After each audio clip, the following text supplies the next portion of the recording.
La compassion du Seigneur, prosterné devant lui. Je viens, je vois, le dit Seigneur,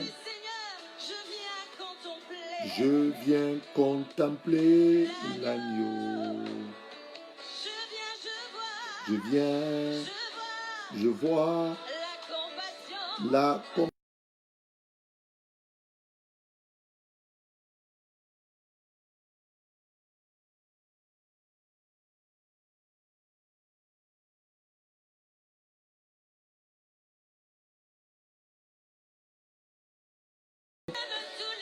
Dieu de tous les anges, digne d'adorer. Dieu de tout, Dieu de toute la terre, Dieu de tous les anges, d'adorer. Dieu au-dessus de tout, Dieu au-dessus de Dieu au-dessus de tout, Dieu au-dessus de viens, je vois la gloire du Seigneur. Je viens contempler l'agneau. Je viens, je vois la compassion du Seigneur. Prosterné devant. Je viens, je vois la gloire du Seigneur. Je viens contempler l'agneau. Je viens, je vois la compassion du Seigneur. Marc Inès, sois la bienvenue. Kimonao, Andrien Serré, sois la bienvenue. On est en train d'adorer. Avant d'entrer dans notre sujet, on a pour thématique ce soir, cet après-midi, je veux dire autant pour moi, ta destinée est prophétique. Et en sous-titre, tu étais prédestiné pour faire de bonnes œuvres. Donc, on va continuer à adorer et laisser le temps.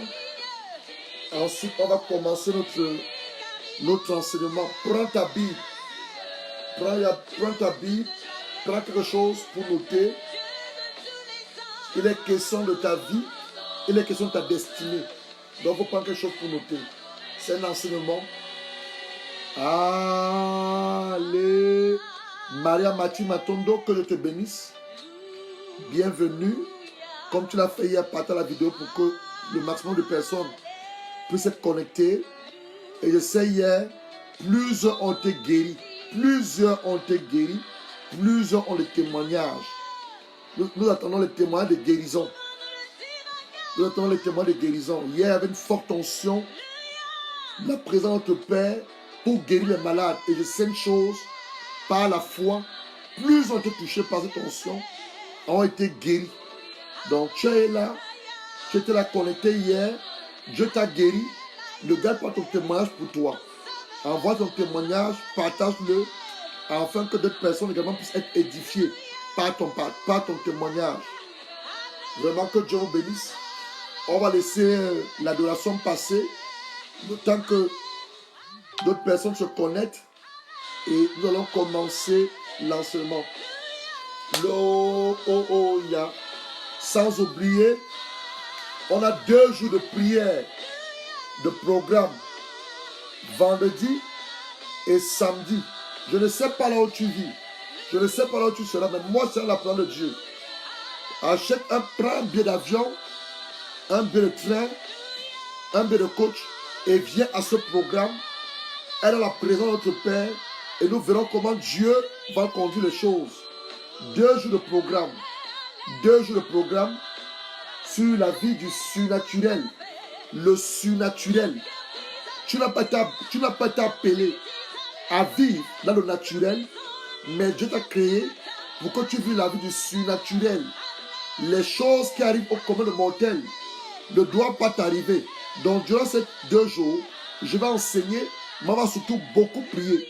Donc, je t'invite personnellement, c'est en Angleterre, du côté de Manchester, à Bolton. Tu peux appeler après pour des indications. Bienvenue Christian Loumou, que Dieu vous bénisse. Dans mon numéro, pour ceux-là qui voudront venir au programme, mon numéro WhatsApp, tout le monde a WhatsApp, c'est le 00 44 73 78 61 27 21. C'est mon numéro WhatsApp. Homme de Dieu, Pierre Célestin Como, vraiment que je te bénisse. Nous voyons les très belles choses que tu fais au Cameroun. Le programme avec les jeunes, le week-end qui va s'écouler, tu dois réussir la thématique. Vraiment que Dieu bénisse, homme de Dieu. Pasteur Pierre Célestin Como. Nous sommes en train de parler de la destinée. La destinée. Plusieurs enfants de Dieu ne connaissent pas ce pourquoi ils sont sur la terre. Ils tournent à rond. Ils tournent à rond. Certains sont frustrés, découragés, abattus. Parce qu'ils ne savent pas qui ils sont. Ils ne connaissent pas le sens de leur vie. Le sens de leur but sur la terre. Et Dieu a mis ces enseignements dans notre esprit, afin qu'ensemble, par la révélation de sa parole, par nos prières, le Seigneur t'amène à découvrir ta véritable identité. Il t'amène à découvrir ta destinée. Il t'amène à découvrir ce pourquoi tu es sur la terre. Plusieurs. Mais je vais te dire une chose, la bonne nouvelle, tu n'es pas le seul. Moi qui vous parle, en 2005, il a fait, tu n'es pas sur la terre seulement pour manger ou pour boire, ou pour t'habiller. Mais tu es sur la terre à cause du plan de Dieu, un mandat divin te concernant. Donc il y a des choses auxquelles tu es sur la terre. Et ces choses, il n'y a que toi qui peux le faire. Toi qui peux le faire. C'est la raison pour laquelle nous sommes dans cette série d'enseignements sur la destinée. On a commencé la semaine dernière que Dieu t'a connu d'avance.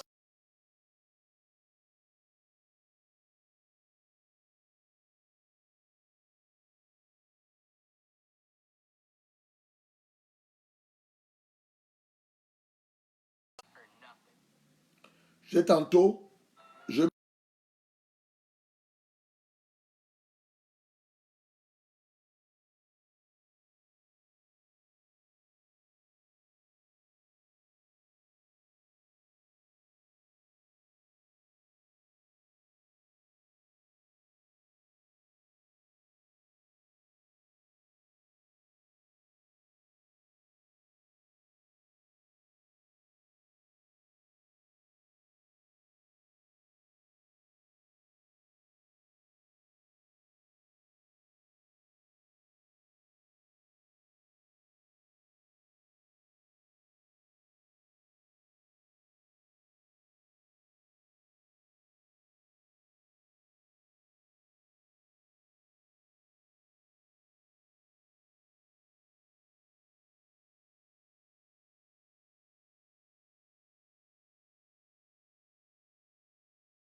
vous êtes vraiment.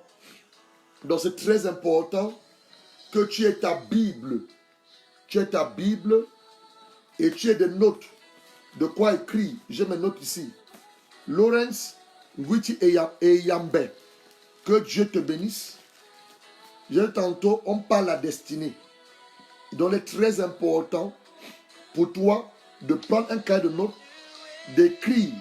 C'est la raison pour laquelle j'irai doucement. J'irai doucement. On va prier pour commencer. Père, je viens te donner des actions de grâce. Je viens te bénir, je viens te louer, t'exalter. Toi, notre Père, notre Dieu, notre Roi, qui est comme toi. Toi qui as encore mis cette journée, toi qui as encore fait cette journée. Tu n'as pas déclaré que depuis le lever du soleil jusqu'à son couchant, les êtres vivants que tu as créés, tout ce qui respire, t'adore. Les montagnes t'adorent. Les océans t'adorent. Le vent t'adore. La neige t'adore. le soleil, la lune t'adorent. Père, la créature t'adore, la végétation. Et nous que tu as créés à ton image, nous devons aussi t'adorer. Raison pour laquelle mon Père, avec mes frères, je vais maintenant t'adorer. Nous allons maintenant t'adorer, mais surtout, nous voulons recevoir ta parole. La parole qui nourrit nos âmes. La parole qui nous restaure. La parole qui nous délivre. Saint-Esprit, je t'en supplie. Je t'en supplie que je disparaisse. Toi, tu apparaisses. Tu parles à ce cher peuple à qui? Par le sang de Jésus. Par le sang de Jésus. Par le sang de Jésus. Par le sang de Jésus. Et que c'est la volonté du Père s'accomplisse. Papa, je t'en supplie. Inspire chaque parole de ma bouche. Chaque parole de tes enfants à découvrir quelle est leur destinée et ce à quoi tu les as prédestinés sur la terre. Au nom du Seigneur Jésus-Christ. Bien-aimés, je disais tantôt que cet après-midi, nous continuons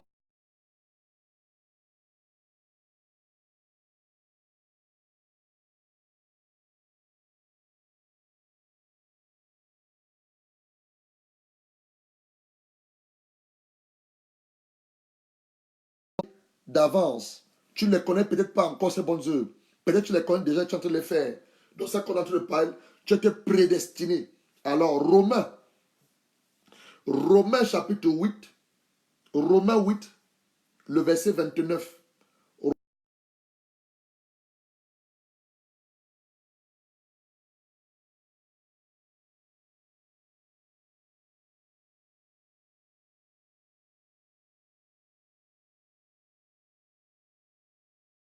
Destiné à être semblable à l'image de son Fils.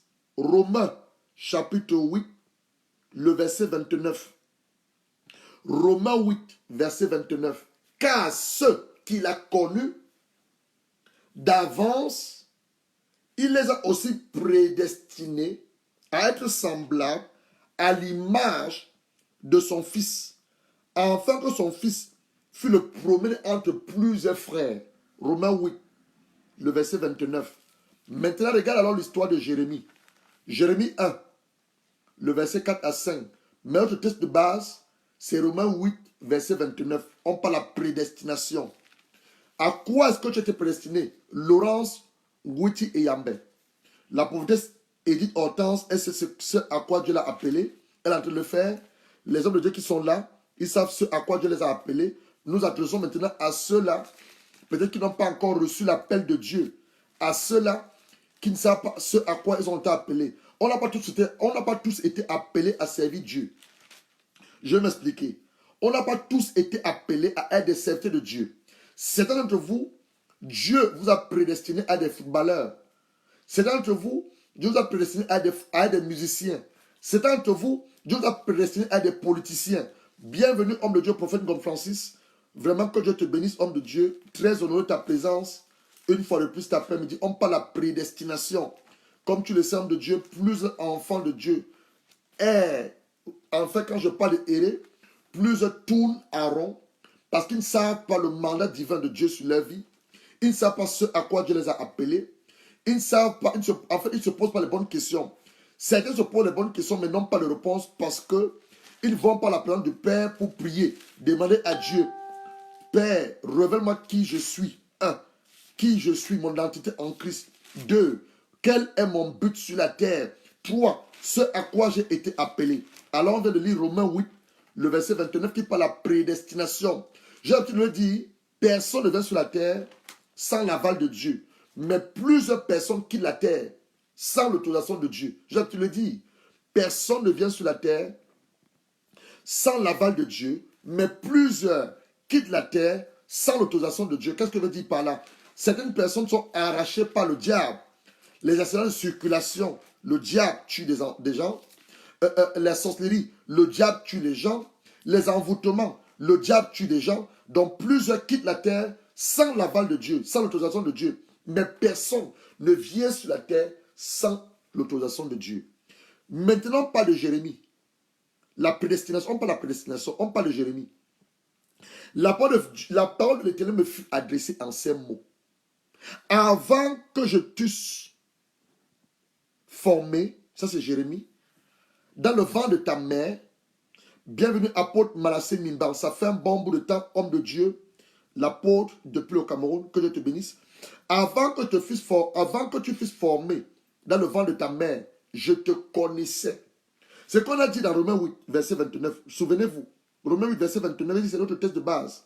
Car ceux qu'il a connus d'avance, dont Dieu ici révèle à Jérémie aussi, qu'il a connu Jérémie avant qu'il soit formé dans le sein de sa mère, avant qu'il soit sorti de son sein, Dieu l'avait consacré. Il avait été apôtre, ou encore le fils d'apôtre, le fils de prophète, le fils de pasteur, le fils d'évangéliste ou le fils de docteur.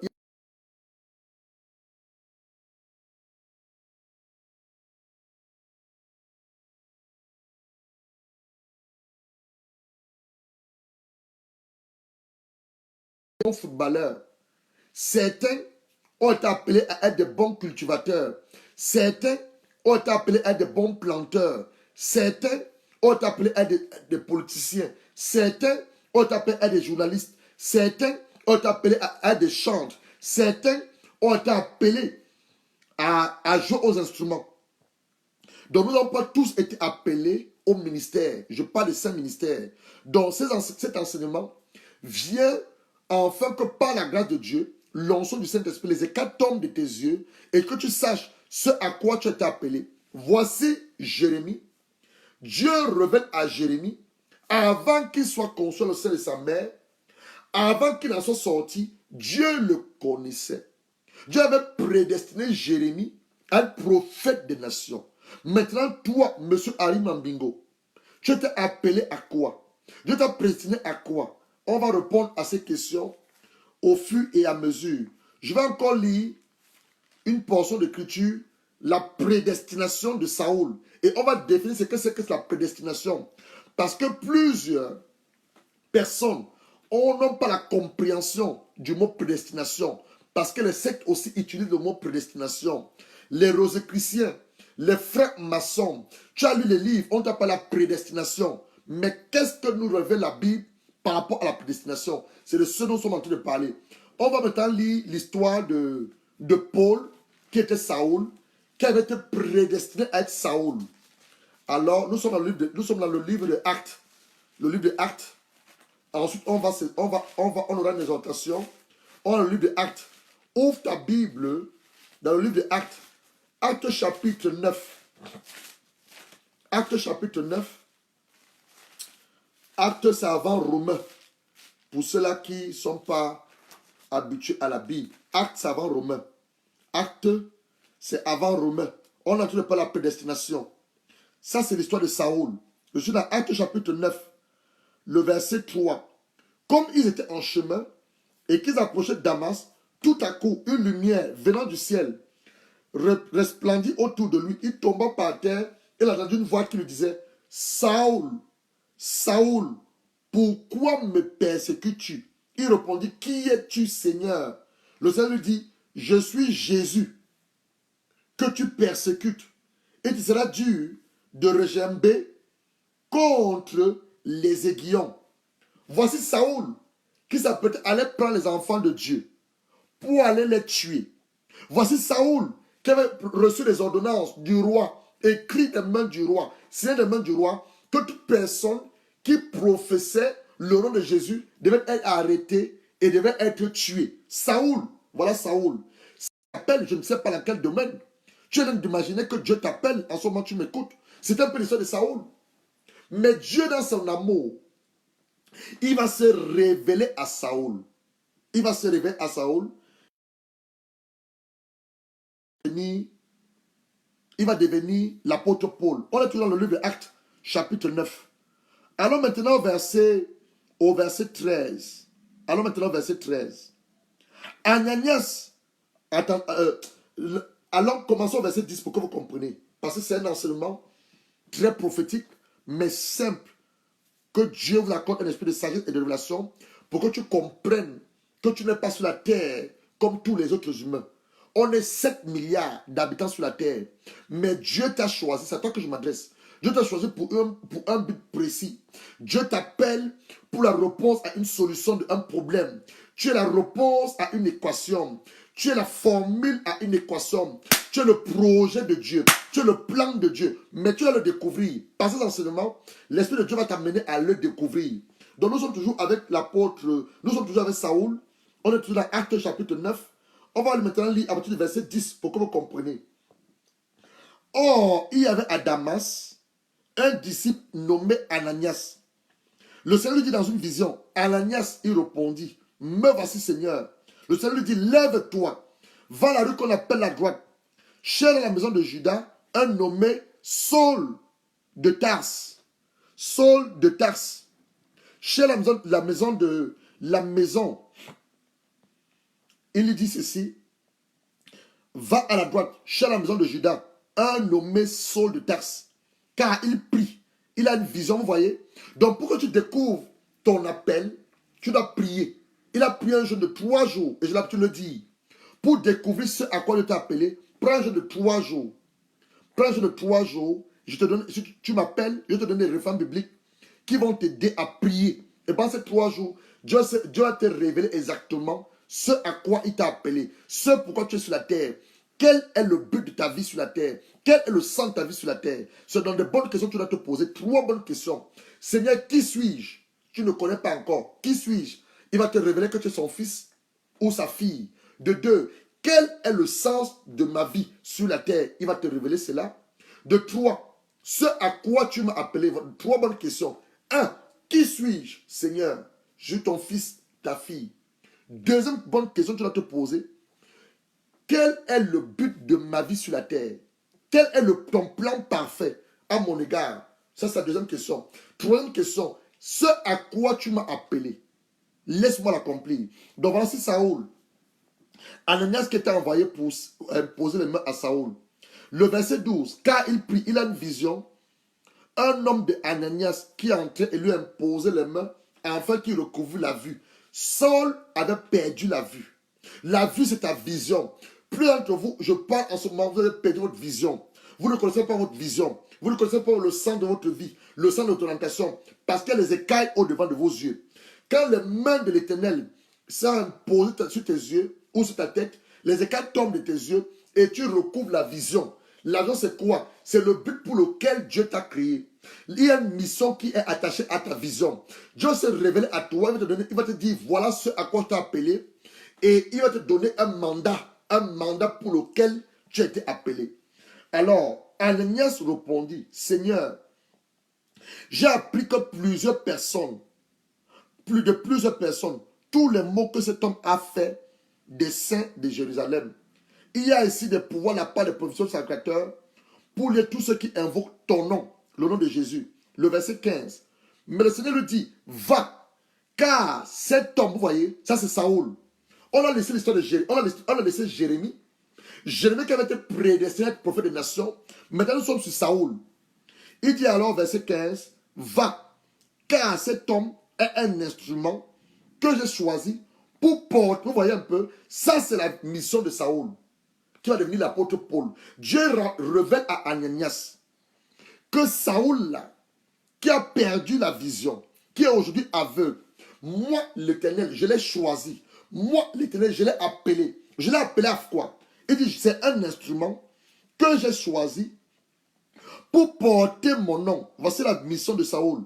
Porter mon nom devant les nations, devant les rois, devant les fils d'Israël. Je lui montrerai tout ce qu'il doit souffrir pour mon nom. Le verset 17. Agnès sortit.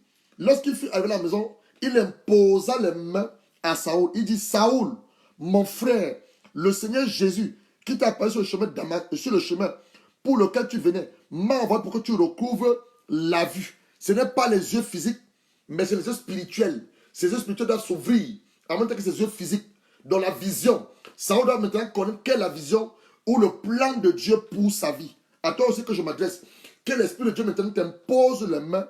Le Seigneur Jésus qui se révèle à toi, que les écailles tombent de tes yeux et que tu connaisses ta vision, tu connais la mission qui est liée à ta vision.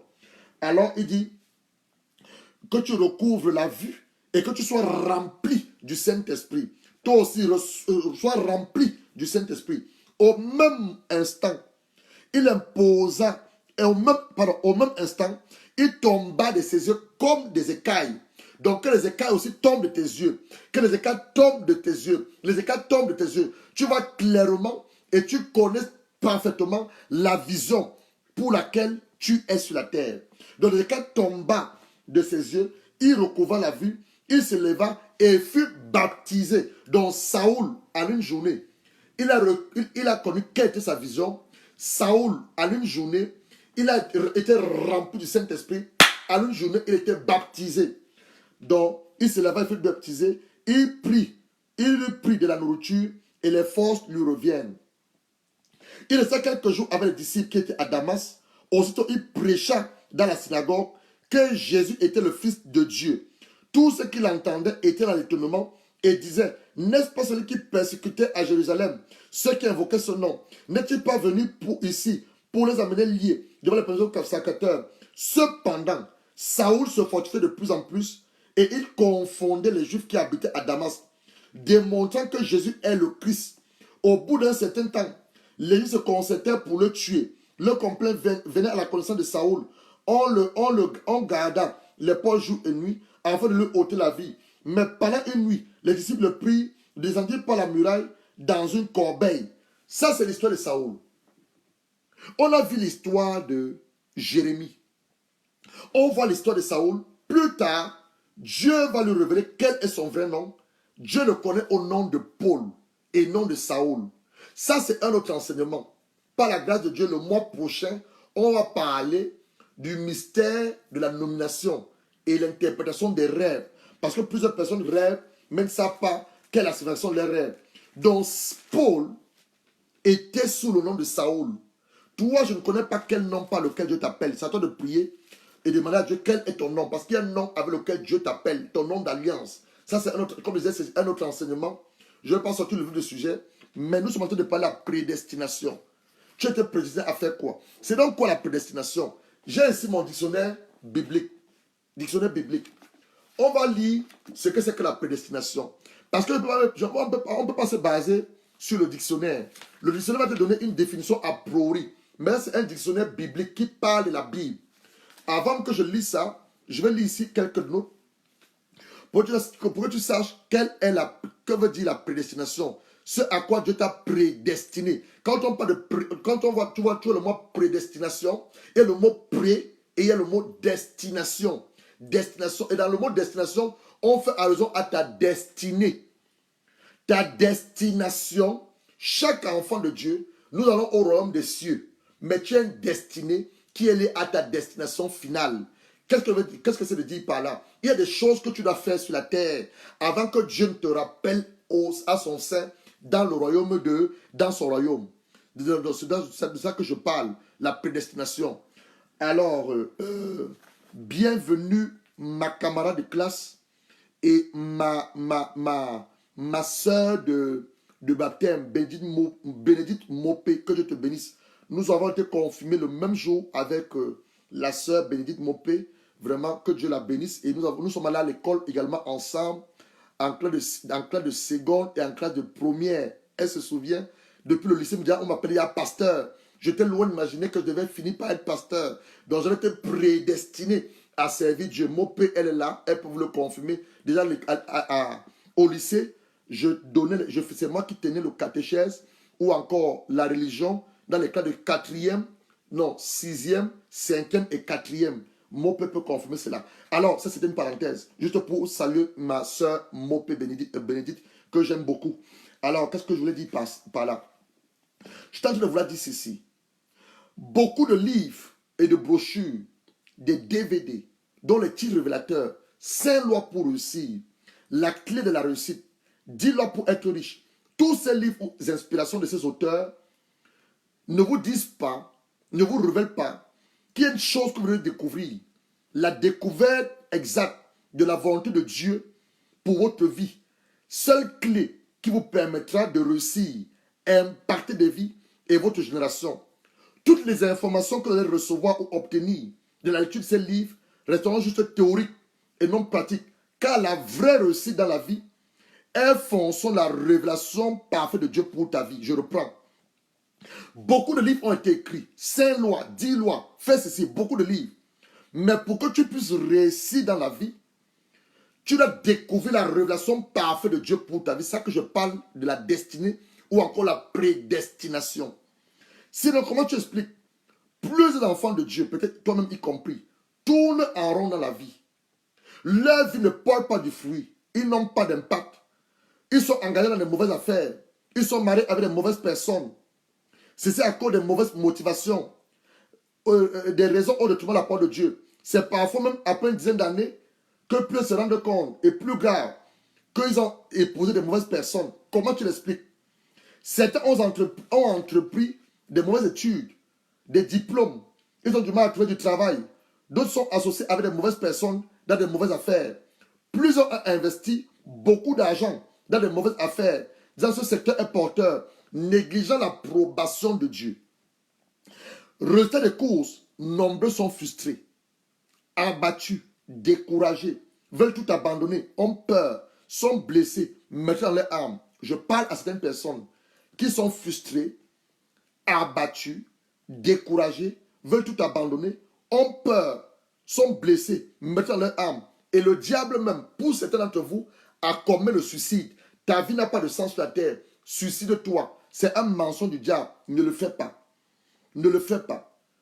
C'est donc ce que nous ne faisons pas ou auront dû faire avant tout cela était de poser la question à Dieu, de savoir quelle est sa volonté parfaite pour ta vie. Quel est son plan parfait pour ta vie. Il y a un homme de Dieu que j'aime beaucoup. Il a l'habitude de dire ceci. 3 personnes se connaissent. Il parle des enfants de Dieu qui veulent se faire passer pour ceux qui ne sont pas. Dieu le Père qui t'a créé te connaît. Satan, ton ennemi également, te connaît. Et toi-même aussi, tu te connais. Donc, si tu vas mal, ou tu ne sais plus où tu en es aujourd'hui, arrête-toi un moment. C'est la raison pour laquelle nous sommes là. Arrête-toi un moment. Pose-toi les bonnes questions. Mais surtout, humilie-toi devant Dieu. Avoue tes péchés, parle ton cœur. Je vous dis que ce que je vous enseigne, c'est également ma propre vie. En 2005, j'ai dû m'arrêter, me poser des bonnes questions. Est-ce que ce n'est que ce pour les raisons pour lesquelles je vis sur la terre? Je parle de ma vie, je vous donne mon témoignage. En 2005, j'ai dû me poser des bonnes questions. Je vais dans un appartement de 2 pièces avec une fille qui n'était pas ma femme, qui était une copine. On était dans le concubinage. Mais je me posais des questions en moi. Je faisais une introspection. Je m'examinais. Donc je te parle maintenant de mon témoignage pour que tu puisses t'examiner. Pose-toi des bonnes questions. Je m'adresse à une personne. Je ne m'adresse pas à tout le monde, mais je m'adresse à une personne qui se pose des questions. Quel est le sens de ma vie? Je ne fais que tourner en rond. Je tourne en rond. Je suis allé avec elle. Je suis sorti avec elle. Mais je ne trouve toujours pas du bonheur. Je ne trouve pas toujours du plaisir. Tu me trouves du plaisir parce que ton plaisir ne peut que tu le trouver dans Dieu. Et c'est lorsque tu as découvert ce à quoi tu as été appelé. Bienvenue, homme de Dieu, prophète Guy Aquampillo. Homme de Dieu, depuis, je vais t'avoir, mais tu ne prends pas mes coups de fil. Il n'y a pas de souci. Que je te bénisse. Il dit ceci. Je me suis aussi posé ces questions que tu demandes te poser à toi. En 2005, je vivais dans mon appartement avec une fille qui n'était pas ma femme. Donc nous vivons le concubinage. Nous vivons le péché. Mais Dieu dans son amour, je m'adresse à une personne. Dieu dans son amour, Dieu dans sa prédestination, dans sa préscience, la présence de Dieu, Dieu connaît tous les événements qui vont nous arriver. Nous, on ne les connaît pas. Dieu est hors du temps, mais il t'a créé toi et moi le temps. Je vais reprendre ça. Dieu nous a créés dans le temps. Il y a un temps pour lequel tu es sur la terre. Et ce temps est fait fonction de ta destinée. Fonction des choses que toi, tu es supposé faire sur la terre. Dieu, notre Père, il a un livre. Avant que tu viennes sur la terre, il sait le jour où tu vas venir sur la terre. Il connaît la couleur de ta peau. Il connaît ta famille. Il connaît ton ethnie. Il connaît le langage que tu as parlé. Tu as parlé le français ou le chinois. Dieu connaît toutes ces choses. C'est dans son livre de vie. De le jour où tu es manifesté sur la terre physiquement, ce n'est pas ton jour de naissance. Parce que nous avons tous été créés le même jour que Adam a été créé. Dieu n'a pu créer les autres hommes après. Maintenant, pour besoin d'ordre, pour besoin de destinée, pour besoin de génération, Dieu nous manifeste selon son plan à lui et non selon ce que toi tu penses. Que ton père et ta mère sont allés ensemble, c'est un mensonge. Oui, ton père et ta mère sont allés ensemble. Mais tu n'es pas venu à cause du fait que ton père et ta mère sont allés ensemble. La preuve en est que quoi? Les scientifiques disent qu'un homme et une femme vont ensemble, il y a presque, je crois que c'est 20 millions de spermatozoïdes qui essaient de féconder l'ovaire. Donc, parmi ces 20 millions, pose-toi la question. Toi, tu as réussi à féconder l'ovaire de ta mère et tu es venu sur la terre, pas parce que tu étais très fort dans les entrailles. Non, parce que Dieu t'a voulu. Dieu a un plan pour ta vie. Dieu a écrit quelque chose pour toi que j'appelle ta destinée. Il t'a prédestiné à quelque chose. C'est la raison pour laquelle tu es sur la terre. Alors, en 2005, je me pose des questions sur ma vie. En 2005, je me pose la question de savoir est-ce que ce n'est que tout cela que je vois sur la terre. Il y a sûrement quelque chose pour lequel j'ai été créé. Il y a sûrement quelque chose pour lequel j'ai été appelé. Parce que depuis mon jeune âge, j'ai eu à aller à l'église avec mes pères de manière religieuse. Je vais aussi parler à des gens qui vont à l'église, mais leur cœur n'est pas changé.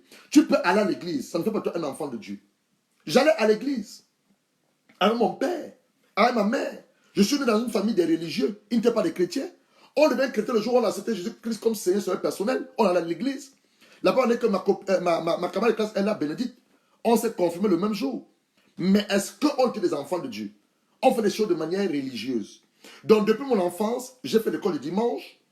J'ai grandi dans une maison religieuse. J'ai donné mes offrandes comme tout religieux. Mais mon cœur n'était pas changé. Je n'étais pas fils de Dieu. Je n'étais pas fils de Dieu, mais j'allais à l'église, je n'étais pas fils de Dieu. Donc je me demandais à quelqu'un qui va à l'église, mais tu n'es pas fils de Dieu. Tu vas à l'église de manière religieuse. Tu accompagnes ton père, tu accompagnes ta mère, tu accompagnes une copine, tu accompagnes un copain. Tu n'es pas enfant de Dieu. C'est à toi que je m'adresse. Donc moi, c'est comme ça que nous, on a toujours vécu. Le dimanche, on prend la Bible, on va à l'église, on écoute la parole, on rentre à la maison, on a la Bible de côté. C'est encore le dimanche prochain, quand on prend de nouveau la Bible, on va à l'église. Je m'adresse à quelqu'un, c'est une parenthèse. Alors, en 2005, je suis en Angleterre où je vis avec une copine qui n'est pas ma femme. On vient le concubinage, on vient le péché. Dieu a sa préscience, la préscience de Dieu. Dieu connaît toutes choses à l'avance. C'est ça la préscience de Dieu.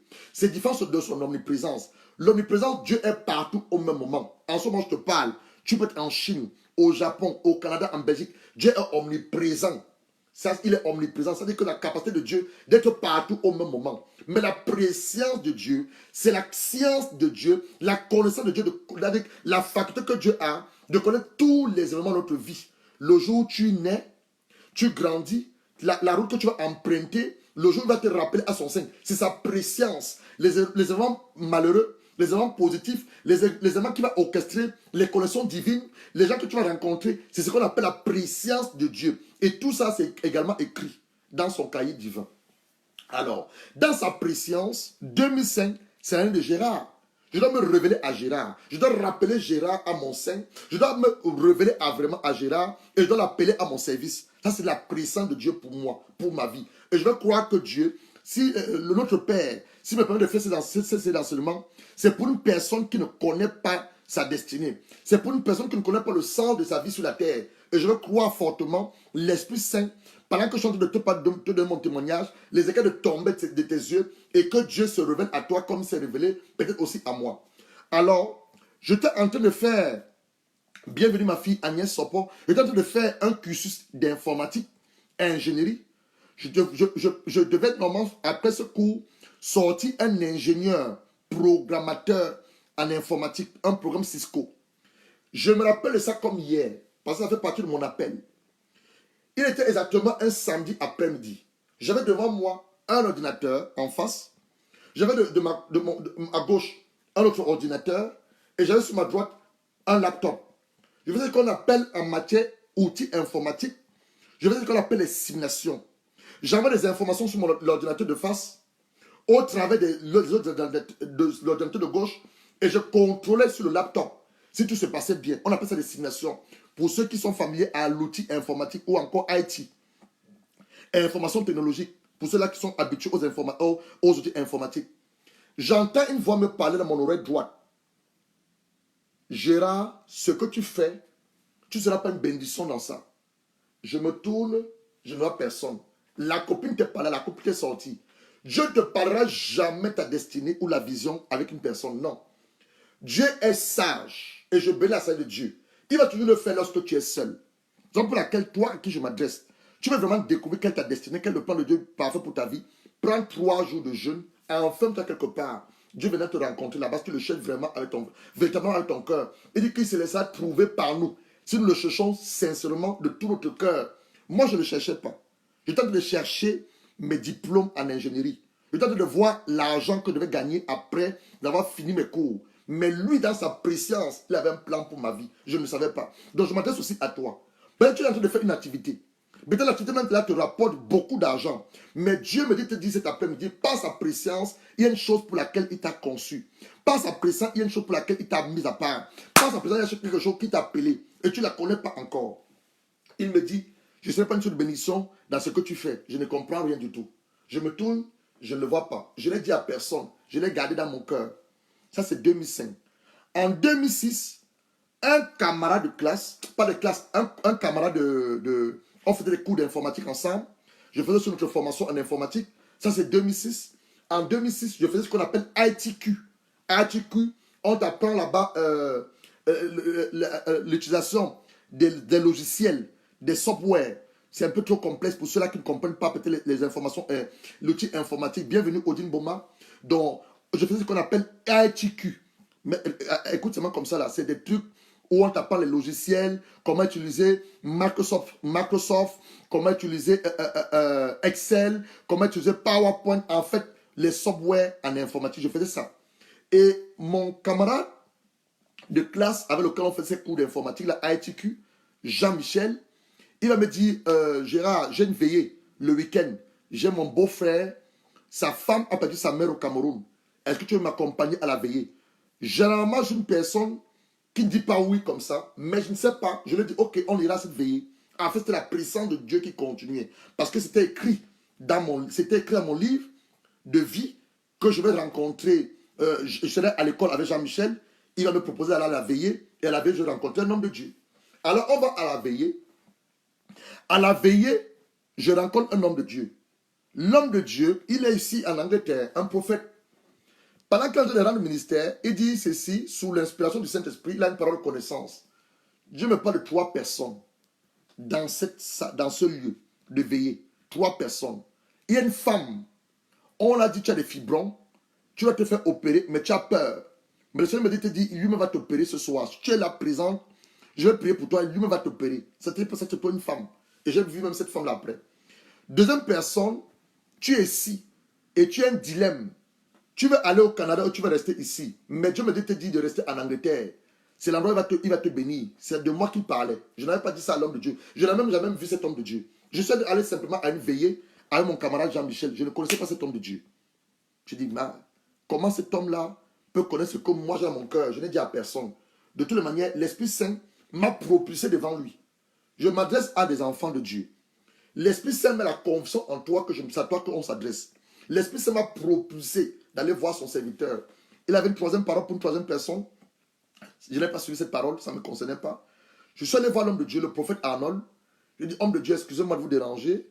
Vous avez parlé tout à l'heure qu'il y a 3 personnes ici dont le Seigneur a parlé. Une femme qui doit se faire opérer. Deuxième personne, tu as un dilemme. Tu vas aller au Canada et tu vas rester ici. Et effectivement, c'est ma personne. Je faisais ces cours d'informatique, mais la finalité, c'était qu'au Canada, je pouvais avoir beaucoup d'argent. Au Canada, avec ce diplôme d'informatique. Je dis à l'homme de Dieu que c'est de moi qu'il s'agit. Il me dit, ok, on va s'asseoir. Pendant que les gens sont occupés à manger, à boire, je suis sûr que le prophète Arnold, s'il se souvient, lui et moi, on n'a même pas mangé. On n'a pas pu manger. On a commencé à parler la Bible. Parler la Bible. Parler la Bible. On allait dehors dans son véhicule. Il m'a dit, écoute, c'est pas moi qui étais supposé venir. C'était mon supérieur, le général Jean James, qui était supposé venir, mais indisposé, il m'a envoyé. Donc je dois te le présenter. J'ai dit, il n'y a pas de problème, homme de Dieu. Il n'y a pas de problème. C'était samedi. Je vous parle, on était samedi. Ça, c'était à Londres. Et moi, j'habitais Bedford, 2 heures de train à Londres. J'ai dit, il n'y a pas de problème. J'ai pris son numéro. Il a pris mon numéro. Je suis rentré avec mon ami Jean-Michel. J'ai dit à mon ami Jean-Michel, merci beaucoup. J'ai la réponse à une de mes prières. Que Dieu te bénisse, toi et ta femme. Ils m'ont déposé, je suis allé me coucher. On avait pris rendez-vous le dimanche. À l'époque, cet homme de Dieu se réunissait avec son assemblée le dimanche matin. Donc on avait pris rendez-vous le dimanche vers 9 h. J'ai fait ma prière, je me suis lavé, je me suis habillé, j'ai pris le premier train, direction Londres. À l'époque, je descendais à King Cross. Je descendais à King Cross. L'homme de Dieu choqué. Il disait, ah, hier quand on parlait, je n'étais pas sûr que tu étais un homme décisif, que tu allais vraiment honorer ta parole. Je dis, homme de Dieu, moi j'ai besoin de connaître la voix qui m'a parlé là. Alors, il me prend, il m'amène dans leur église, là à l'époque où ils adoraient, à Camberwell, ici en Angleterre. Il va m'introduire à son supérieur, qui n'est que le pasteur ou le général Jean James, comme il aime qu'on l'appelle. Et avec l'homme de Dieu, on va causer. Il va avoir ma soif pour les Écritures, ma faim pour connaître le Seigneur Jésus-Christ. On va prendre le rendez-vous. Je continue maintenant à venir avec eux. Eux, ils avaient un problème. Quel était le problème? Moi, je me suis fait baptiser quand j'étais bébé. Oui, on m'a baptisé quand j'étais bébé. Et le baptême des bébés n'existe pas. Ce n'est pas biblique. Le baptême des bébés, c'est ce qu'on appelle pédobaptisme. Ce n'est pas biblique. Tu vas lire la Bible, la Genèse, Apocalypse. On ne baptise pas les enfants. Donc je me demande si c'est quelqu'un qui s'est fait baptiser enfant. J'aurai une scène de baptême le 4 octobre. Je ne sais pas où tu te trouves. Tu n'as pas été baptisé. Je voudrais t'inviter à venir. On va te plonger dans les eaux. On ne baptise pas les enfants. Pédobaptisme, vient d'un pape en Italie. Il était malade, souffrant, agonisant. Il ne voulait pas aller aux eaux de baptême. Il a demandé qu'on vienne lui mettre l'aspersion sur sa tête. Donc on est venu, on a mis l'aspersion sur sa tête. C'est depuis ce jour-là que, comme il était pape, on a légalisé et on a commencé à baptiser les petits-enfants. Normalement, ce baptême par aspersion-là, ce n'est pas un baptême anti-biblique. Ceux qui vont chez les catholiques, tu vas chez les catholiques, on a versé l'eau sur ta tête, tu n'es pas baptisé. Le baptême, on te plonge dans les eaux. Ce n'est pas aujourd'hui peut-être le but de mon enseignement, mais le baptême, c'est par immersion. On te plonge dans les eaux. Donc, c'est le problème. Parce que moi, je revendiquais mon baptême d'enfant. J'étais confirmé même. J'ai ma camarade de classe, Mopé Bénédicte, qui est là. On était confirmés le même jour. J'avais été même confirmé. Donc, moi, je revendiquais mon baptême d'enfant et ma confirmation. L'homme de Dieu m'a dit, il n'y a pas de problème. On va lire les Écritures. Pendant qu'on a les Écritures, l'Esprit de Dieu m'a rendu ministère que le baptême que j'avais reçu étant enfant n'était pas un bon baptême. Ce n'était pas un baptême repentant. Je n'avais pas une bonne conscience. Par exemple, tu as baptisé ton enfant, est-ce qu'il a une bonne conscience? Alors que la parole de Dieu te révèle dans 2 Pierre chapitre 3, le verset 19 à 21, le baptême, c'est l'engagement d'une bonne conscience à l'égard de l'appel de Dieu. Un engagement d'une bonne conscience. Est-ce que l'enfant a une bonne conscience? Est-ce que l'enfant décide pour lui-même? Non, nous décidons pour nos enfants. Donc, j'ai donc accepté me rebaptiser. Et Jean-Michel était l'un de mes témoins à mon baptême parce que c'est par lui que je m'avais connecté à ces hommes. Et donc, c'était baptisé. Et pendant qu'on me sortait des eaux de baptême, l'Esprit de Dieu a ouvert les yeux de ses serviteurs, que je suis son serviteur, j'ai été appelé à servir Dieu. Donc ça c'est la prédestination. Je te parle de mon témoignage, c'est la prédestination. Moi-même, je ne connaissais pas. Je ne savais pas que j'avais été appelé à servir Dieu. Moi, j'étais concerné par mon truc informatique, gagner de l'argent, faire mes trucs, mais je ne savais pas qu'il y avait l'appel de Dieu dans ma vie. Dieu va révéler à ses serviteurs que cet homme-là, c'est un loin de Dieu. Cet homme-là, je l'ai appelé. Cet homme-là, je l'ai choisi. Ça, c'est mon cas. Mais avant cela, en 2007, je vais partir maintenant au mariage, assister le mariage de ma cousine, la prophétesse Djembele Christelle en France, mariée au prophète Jean-Maurice. Je vais maintenant aller en France en 2007, à leur mariage. Elle est née le 12, moi je suis né le 7 décembre. Donc elle célébrait son mariage le 12 décembre. Donc le 7, je voyage avec ma soeur qui est ici en Angleterre, Charlotte. On va marier notre cousine Christelle. Je te donne mon témoignage. Christelle à Paris. On arrive à Paris parce que entre-temps aussi, j'étais animateur de boîte de nuit africaine dans ma ville où je vais ici à Bedford. Parce que l'une des passions que j'ai découvert en moi, c'était la musique. Et quand maintenant je regarde l'arbre généalogique, je suis d'une famille où du côté de ma mère, on a des musiciens. Donc la musique était dans mon sang encore à l'époque. Aujourd'hui, je danse pour le Seigneur et je l'adore pour mon Dieu. Alors on arrive à Paris et le mari de ma cousine, le prophète, va me dire, écoute, on a appris que tu es DJ, tu peux nous aider à jouer la musique. Je pense que je vous ai montré les photos ici. Je vous ai montré les photos il y a 2 semaines. Tu peux nous aider avec la musique. Il n'y a pas de problème. Si vous m'avez dit avant, j'aurais amené mon matériel de l'Angleterre, mais si on me trouve un ordinateur, Et je peux télécharger des musiques et je vais vous donner une bonne musique le jour du mariage. Il va dire pas de problème. Il m'a donné un ordinateur. J'ai encore l'ordinateur ici. J'ai téléchargé ce qu'on appelle Virtual DJ. Virtual DJ, c'est une application avec 2 platines pour jouer la musique. J'ai téléchargé ça dans l'ordinateur et je suis allé voir un de mes autres cousins. On a monté un truc ensemble qui peut contenir presque 1000 musiques. Et j'ai commencé à faire des programmations pour le mariage. La soirée de leur mariage qui s'est célébrée le 12 décembre. Pendant qu'on est en train de célébrer le mariage, ils sont mariés dans une péniche. Une péniche, c'est un bateau. Un bateau. Ils sont mariés dans une péniche. Pendant de célébrer le mariage, moi je suis en bas, au 2e niveau, eux sont en haut. J'ai mon casque dans mes oreilles. Je suis en train de les animer le mariage. J'ai mon casque dans les oreilles. Dans mon oreille droite, le Seigneur Jésus-Christ me parle comme il a parlé à Saoul. Gérard, pourquoi reçus-tu à mon appel? Je suis Jésus-Christ, ton Seigneur, dans mon appel droit. Je n'ai rien dit à personne. J'étais loin d'imaginer que lorsque Jésus me parlait à mon oreille droite, il avait en même temps changé mon cœur. Ma conversion n'a pas été comme vos conversions, comme on l'a fait hier. Celui-là qui n'a pas encore donné sa vie à Jésus, lève les mains. Non, moi j'ai une conversion radicale. Il a changé mon cœur. Mon appétit pour les femmes, mon appétit pour la musique, les choses du monde avaient totalement disparu. Je ne savais pas. Mon cœur était changé le même jour. Alors, le lendemain, il y avait ce qu'on appelle la cérémonie traditionnelle, ceux-là qui viennent du littoral, le Ngondo. Il y avait cette cérémonie traditionnelle qui devait se passer après le mariage, la bénédiction nuptiale. Donc on avait la cérémonie le lendemain. Ça, c'est ce qu'on appelle le Ngondo. On est allé chez mon beau-frère Jean-Maurice. Et pendant qu'on y est, le prophète Thierry, René Thierry, je vais le voir pour un problème parce que ma soeur ici à l'époque avait eu un problème de cœur. Gloire soit rendue à Dieu. Aujourd'hui, elle est totalement guérie. Elle avait une pile dans son cœur, un pacemaker, qui la permettait à contrôler son rythme cardiaque, ma grande soeur. Alors, je vais voir le pasteur Thierry. Je dis, pasteur Thierry, tu peux prier pour ma soeur, s'il te plaît. Elle a eu un problème en Angleterre, elle a même failli mourir. Et Dieu merci, Dieu l'a épargné de la mort, mais elle a une pile dans son cœur. Tu peux prier pour elle. Je parle à Thierry. Thierry me dit, mais homme, je ne te connais pas, mais le Seigneur me dit qu'il t'a parlé hier et qu'il t'appelle à ton service. Je dis, my God, cette histoire, ça continue. Hier, Jésus m'a parlé à mon oreille, je n'ai rien dit à personne. Et là, je vais voir le pasteur pour prier pour ma soeur. Il me dit que Jésus l'a dit qu'il m'a appelé. C'est quoi cette histoire? Bon, ça c'est mon témoignage. En fait, il confirmait ce que Jésus m'avait dit. Parce que Dieu va toujours confirmer une parole qu'il t'a donnée par un de ses serviteurs. Alors, pour accoucher le témoignage, je rentre en Angleterre. La fille avec laquelle je vivais, je dis à cette fille, écoute, on ne peut plus être ensemble. On vient de pécher. Bienvenue, grand frère Emmanuel et la main. On vient de pécher. Donc je m'adresse à une personne. Tu es avec une personne dans la même maison. Vous êtes dans le concubinage. Il ne t'a pas doté. Il ne t'a pas honoré. Vous êtes dans le péché. C'était mon cas. Vous êtes dans le concubinage. Le concubinage, ce n'est pas le mariage. J'ai dit à cette fille, écoute, je sors de Paris, tu connais, au mariage de ma cousine. J'ai rencontré une des meilleures de femmes, une des meilleures épouses, qui ne saura jamais me tromper, qui va toujours me rester fidèle. La fille, comme elle est de un autre pays, de la Namibie, elle ne parle pas français, on ne parle qu'anglais. Elle dit que sûrement on a donné une femme à ce gars-là, elle est parti au mariage.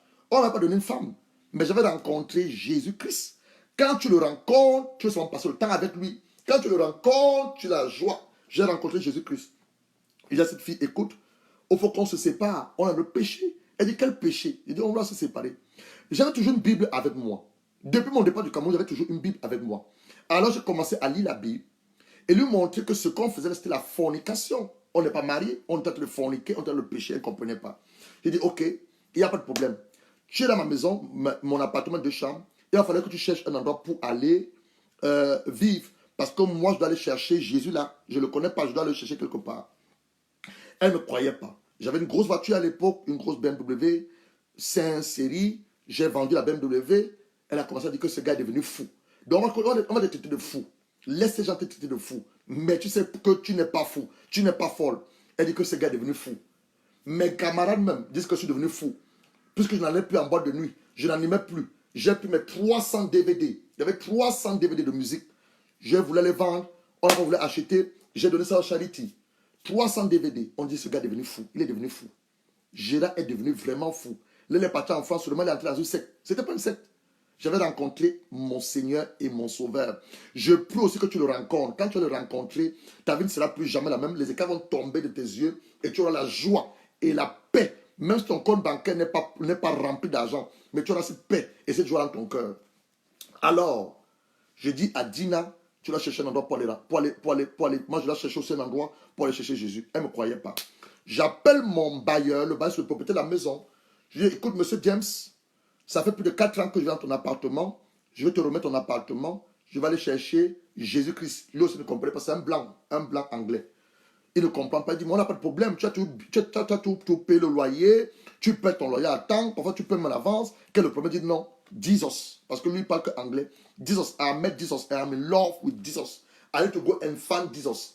Je lui remets l'appartement. Je vais chercher Jésus dans une chambre. Est-ce que je ne suis pas fou? Mais je suis fou de Dieu.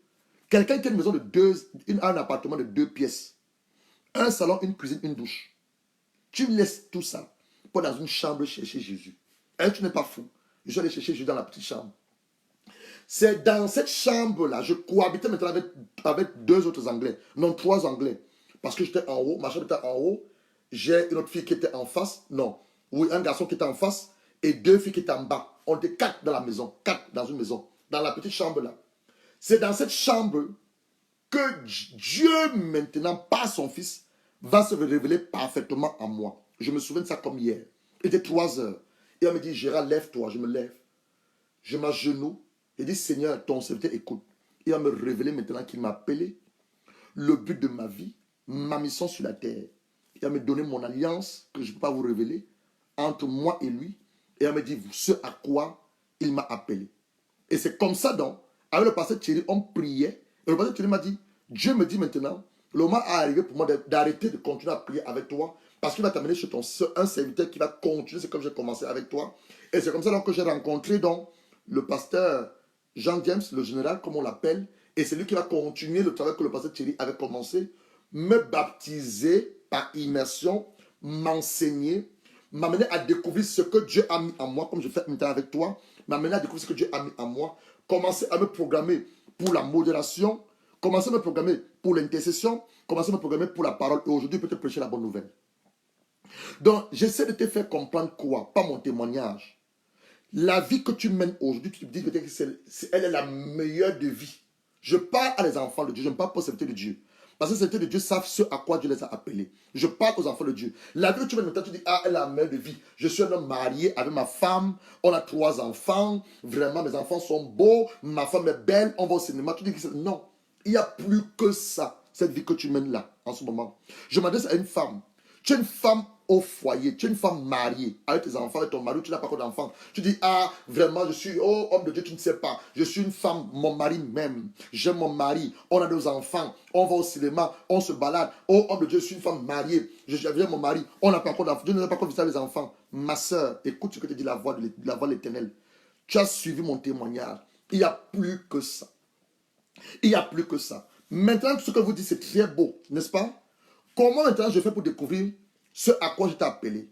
On a parlé de la prédestination. La prédestination, c'est simplement, je vais lire, c'est simplement les choses pour lesquelles Dieu t'a appelé sur la terre afin que tu les fasses. La prédestination. La prédestination, je vais lire exactement ce que la Bible nous donne comme définition sur la prédestination. On a lu Romains chapitre 8, verset 29. Car ceux qu'il a connus d'avance, il les a aussi prédestinés à être semblables à l'image de son fils. Enfin, son fils soit le premier entre plusieurs frères. Bienvenue ma belle-sœur Ida Tampi, la maman des jumelles, la maman des jumeaux, autant pour moi, et la maman des jumeaux, Mani, comme on l'appelle au Cameroun, quand une femme a accouché les jumeaux. Vraiment que Dieu te bénisse, je suis très fier de toi et de Eric. Romains 8, verset 30. Car ceux qu'il a prédestinés, il les a aussi appelés. Donc il y a un appel autre de la prédestination. Ceux qui les a appelés, il les a aussi justifiés par le sang de Jésus-Christ. Et ceux qu'il a justifiés, il va aussi les glorifier. Éphésiens chapitre 1, le verset 5. Il nous a prédestinés à son amour, à être des enfants d'adoption par Jésus-Christ, sont le bon plaisir de sa volonté. Éphésiens 1, verset 11. En lui, nous sommes aussi devenus héritiers, ayant été prédestinés. Vous voyez, tous ces versets-là, nous parlons de la prédestination. Et été prédestiné suivant la résolution de celui qui opère toutes choses, d'après le conseil de sa volonté.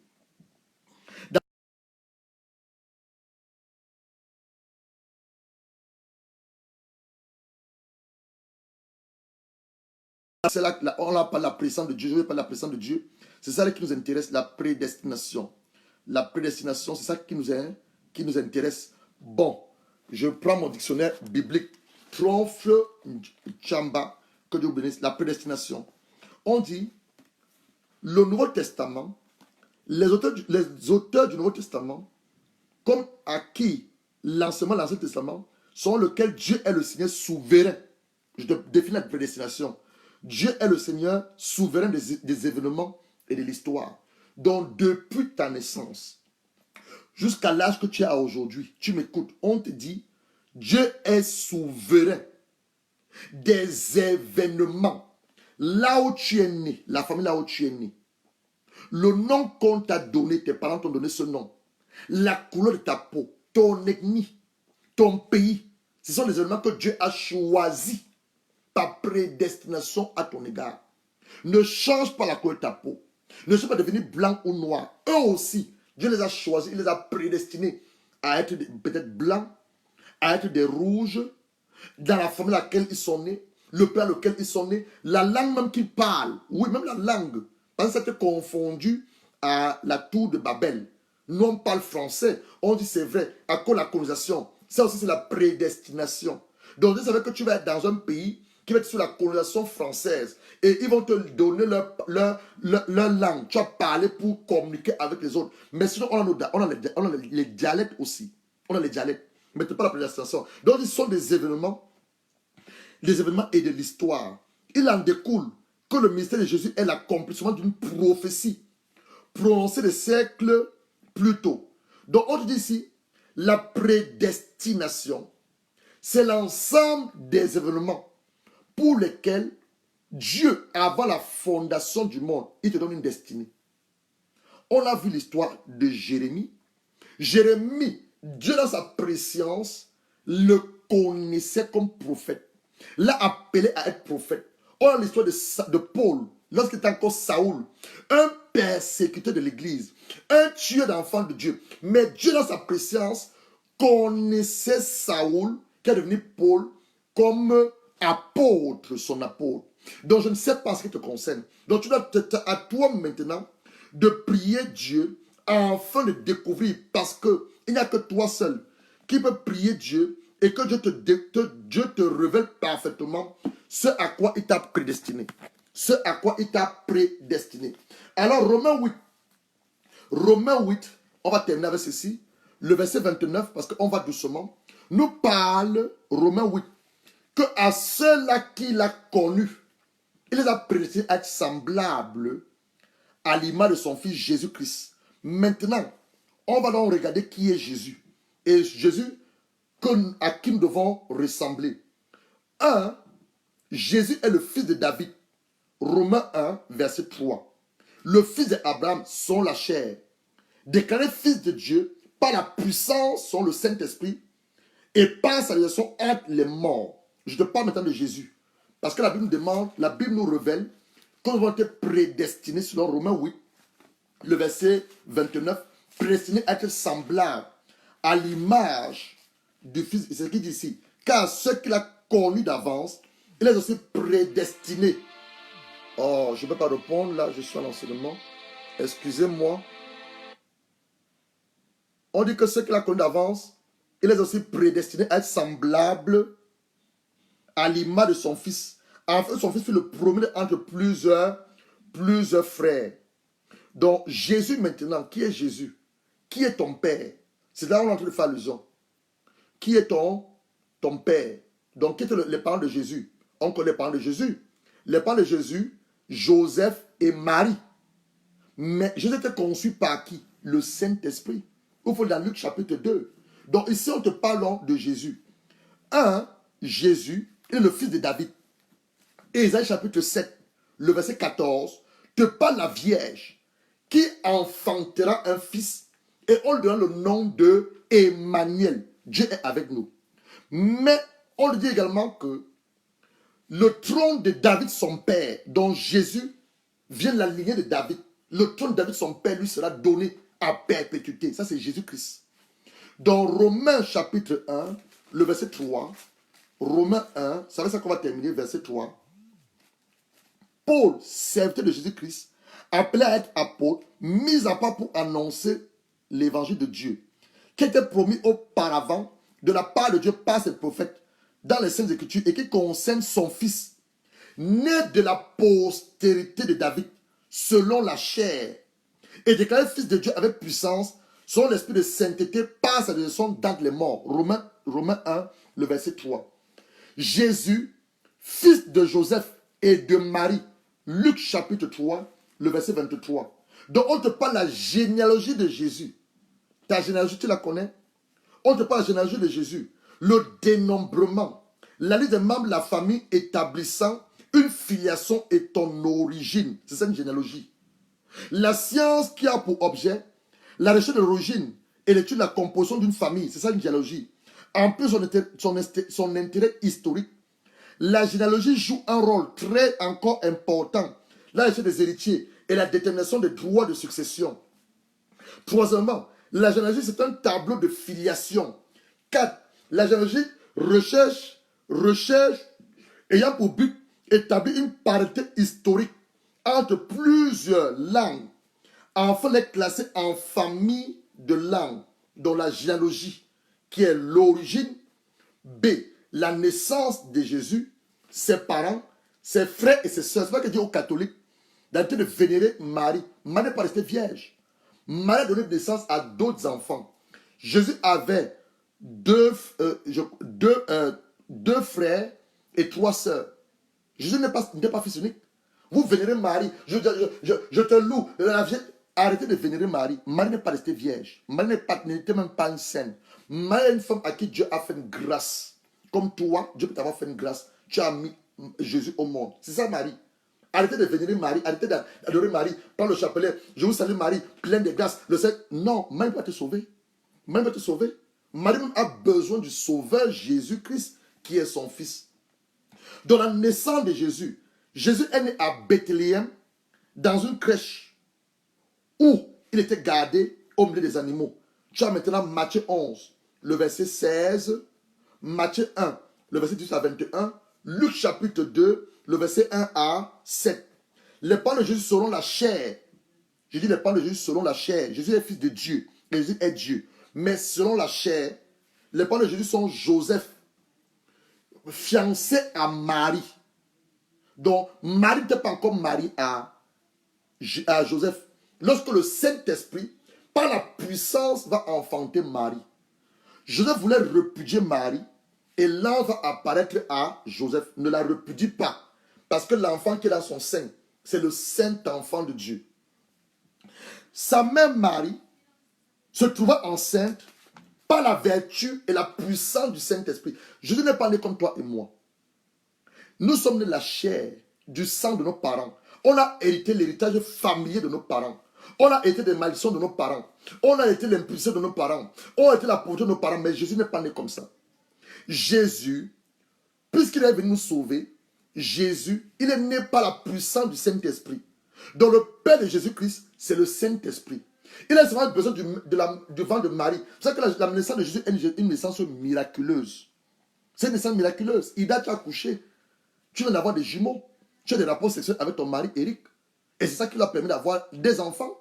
Tous ceux qui me suivent, vous êtes la conséquence des rapports sexuels entre vos parents entre vos parents, votre père et votre mère. Mais Jésus, ce n'est pas la même chose. Joseph n'a pas connu Marie. Il est dans les fiançailles. C'est vrai que dans les fiançailles, on n'a pas de rapport sexuel. Jésus n'a pas été conçu comme toi et moi. Jésus n'est pas la puissance et la vertu du Saint-Esprit. Donc, il a seulement utilisé le ventre de Marie. Marie a eu simplement besoin, en fait, Jésus a seulement eu besoin du ventre de Marie. C'est pour ça que vous entendez souvent les mères porteuses. Quand une femme a du mal à avoir un enfant, alors, qu'est-ce qui se passe? Dans certaines traditions, dans certaines coutumes, dans certaines religions, qu'est-ce qui se passe? On dit, ok, va avec eux. Je connais une histoire comme ça au Cameroun. Va avec ma soeur. Tu as fait des enfants. Ce que Sarah essaie de faire avec Agar. Tu as fait des enfants avec ma soeur. Et ces enfants vont devenir mes enfants. C'est un mensonge. C'est un mensonge. Les mères porteuses, c'est un mensonge. Tu n'es pas stérile. tu es une femme féconde. Dieu va te féconder, en fait, ton mari va féconder tes entrailles par la grâce de Dieu. Donc, troisièmement, le nom de Jésus fut révélé à son Père. Vous donnez le nom à vos enfants. Je disais tantôt en phase introductive ou développement, ce n'est pas le moment parce que c'est le mois prochain que je vais parler sur les noms. Tu donnes le nom à ton enfant, à vos enfants. Que signifie leur nom? On ne donne pas le nom aux enfants n'importe comment. Certaines personnes, leurs noms ont des connotations avec les esprits de mort. Tout ce que tu fais dans ta vie, rien ne marche. Certaines personnes ont des connotations, leurs noms ont des connotations avec les esprits d'échec. Certaines personnes ont des connotations avec l'esprit d'impudicité. Tout ce que tu fais, c'est que l'esprit d'impudicité, impudicité, l'échec, la mort. Quelle explication de ton nom? Est-ce qu'on a expliqué ton nom? Le nom Jésus va être révélé à Joseph par l'ange Gabriel. Et en hébreu, Jésus veut dire Yeshua, Josué, le sauveur. Donc Jésus est le sauveur. L'Éternel est le salut. La mission de Jésus, c'est de sauver le peuple de Dieu de ses péchés. La prophétie sur la naissance et le nom de Jésus, Emmanuel, Dieu est avec nous. La prophétie sur la naissance et l'annonce de la venue de Jésus à Abraham son Aël. Genèse chapitre 12, le verset 3. Genèse chapitre 22, le verset 18. Galates 3, le verset 16. Donc Jésus même a pour Aël Abraham. Jésus a pour patriarche David son ancêtre. 2 Samuel 7, le verset 12 à 19. Jérémie 23, le verset 5. Quatrième de chose, Jésus, bien qu'étant conçu par la vertu et la puissance du Saint-Esprit, était officiellement entré comme fils de Joseph et de Marie, tous deux descendent de la famille de David. Nota bene, ouverture d'une brèche pour s'adresser aux mamans, je ne dis pas de ça, qu'on fait des enfants avec des hommes. Non, ça c'est autre chose. Ça c'est autre chose. On ne va pas toucher ce domaine-là. On va pas toucher ce domaine. Maintenant, on va s'arrêter là. Et la semaine prochaine, on va continuer. Je vous l'ai dit tantôt, c'est un très long enseignement, mais un très bon enseignement qui vient t'amener à découvrir qui tu es vraiment. Ce pourquoi tu es sur la terre et ce à quoi Dieu t'a appelé. Donc voici un peu l'histoire de Jésus. Jésus est fils de David, fils d'Abraham, selon la chair, déclaré fils de Dieu par la puissance et la vertu du Saint-Esprit. Et passe à dans les mots, on a lu ça Romains 3, Romains 1, verset 3. Il est également fils de Joseph et de Marie, Luc 3, verset 23. Et on appelle la généalogie de Jésus, son lieu de naissance à Bethléem, dans une étable auprès des animaux, parce que Jésus avait fini par être l'agneau de Dieu qui ôte le péché du monde. C'est là où il est né. Les parents de Jésus sont la chair, sont Joseph et Marie. Marie se trouva enceinte par la vertu et la puissance du Saint-Esprit. Le nom de Jésus en hébreu veut dire Yeshua ou Josué. L'Éternel est le salut. Et encore en autre terme, Dieu qui sauve son peuple de ses péchés. Emmanuel, Dieu est avec nous. Et Dieu va l'annoncer à Abraham. La venue de Jésus, selon la prophétie, Genèse chapitre 12, verset 3, toutes les familles de la terre seront bénies en toi, y compris la famille de David, d'où Jésus descend. Genèse 22, verset 18, Galates chapitre 3, verset 16, et à David son ancêtre, dans 2 Samuel 7, le verset 12 à 19, Jérémie 23, le verset 5. Et je dis tantôt que bien que Jésus ait été conçu par le Saint-Esprit, officiellement dans ses documents, dans sa carte d'identité, dans son passeport, c'est le même passeport, Jésus était enregistré comme le fils de Joseph et de Marie, tous deux descendent de la famille de David.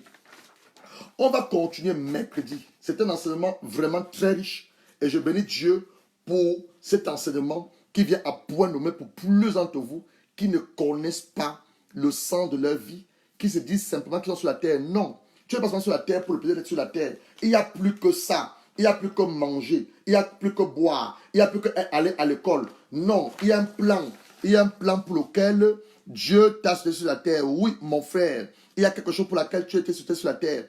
Tu as été créé pour un but bien spécifique. Bien spécifique. Tu as été créé pour un but. Tu as la solution à une situation. Tu as la réponse pour ta génération. Tu as la réponse pour ta famille. Tu dois devoir payer le prix pour découvrir quel est ton appel. Tu dois pouvoir payer le prix par ta soif et ta faim pour chercher ce à quoi Dieu t'a appelé. On a parlé aujourd'hui de Jésus. Jeudi, on parle de Jean-Baptiste.